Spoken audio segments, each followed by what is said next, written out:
Hello everybody, my name is yesfull, and I know my last video I just showed you all how to get games and download them, but then now you're left with like, wait a second, I have 5 friends list now? What the heck is going on? I miss having one friends list on my platform that I'm on. You got to remember one thing with PC. It's an open platform, which means think of it like a digital console war is basically what happens on PC. So when you go in the real world, right, you have an Xbox, a PlayStation, and a Switch, right? Generally the big 3 that you'd be playing on. When you're on PC, well, you have Steam, you play Blizzard, Origin, even Xbox on here, right? You have different services on here. And that's cool because now they can compete with each other, keep prices at a reasonable level. That's why PC's known to have the great deals, is because you have these competing storefronts, these competing services. But it does mean that you're going to be on this one platform with multiple profiles. And coming from my console background, I used to be a big Xbox guy back in the day, I do find it a bit annoying because it didn't really used to be like this. This is what happened when everybody started wanting to get a piece of the PC pie, and it did get annoying because initially on PC everything was like server based. There was no uniform friends list system. Steam actually is a big reason we have that now today, but I'll get into it a little bit more. There is something that I do want to go over though. So while you may have these 5 different friends lists, right, you do kind of want to start bringing your friends into one place, right? A lot of people will just start bringing them into their main platform they're on, which is usually Steam. Some people might be Xbox because they come from Xbox and they play on PC, so maybe bring them on there, but a lot of PC gamers are not necessarily going to have Xbox unless your main crowd of friends is going to be there. Then you'd probably bring them from your Xbox to your Steam, be like, hey, do you have a Steam? Oh yeah, join me on here, right?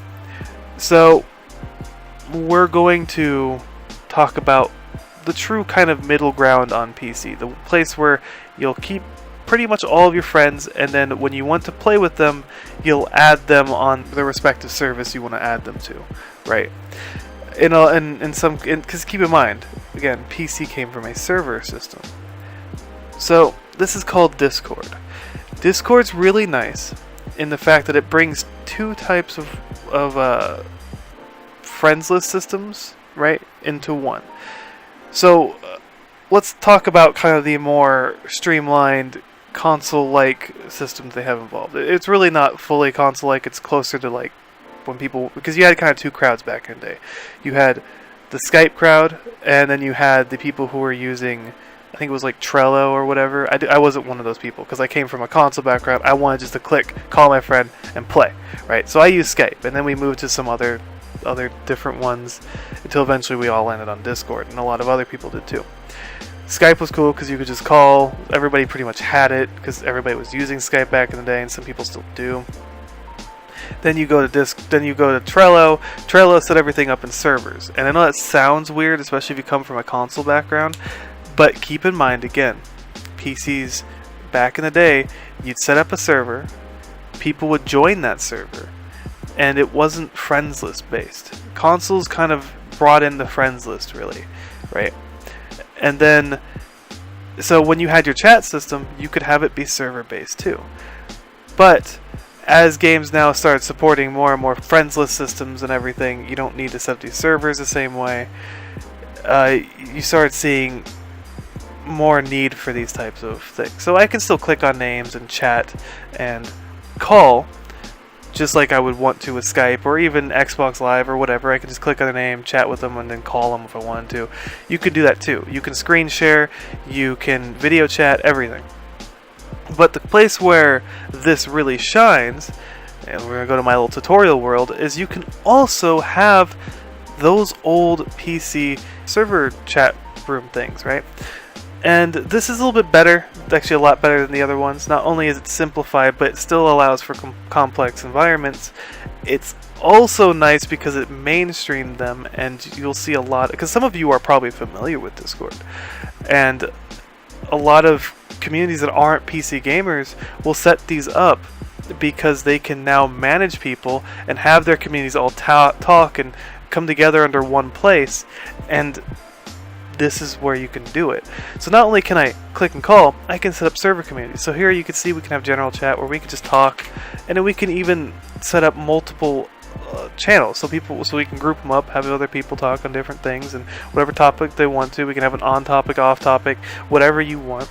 You can set up different voice channels. So say you wanted to have maybe a clan room or whatever, you wanted to have a game battle night or whatever, you can set up different voice channels, so you can have everybody on team 1 in one channel, everybody on team 2 another channel. You can have these little wars going on and do everything, and it's really cool, right? So you can create your own, join others, and it brings both of those worlds and brings them into one package. Discord also supports linking profiles. So I can't really show you on here because it enables streamer mode, and I don't really want to disable that. Streamer mode is also a nice feature. So if you have any recording or streaming software up, it will actually stop you from seeing certain things. So to get onto how you add friends, you would show their name, but you would also, or you would search for their name, and you would also add in this little number extension to it. Normally it shows it down here at the bottom where it shows yours, so you can tell people yours. It's not there because its streamer mode's activated, so it kind of helps protect your privacy a bit.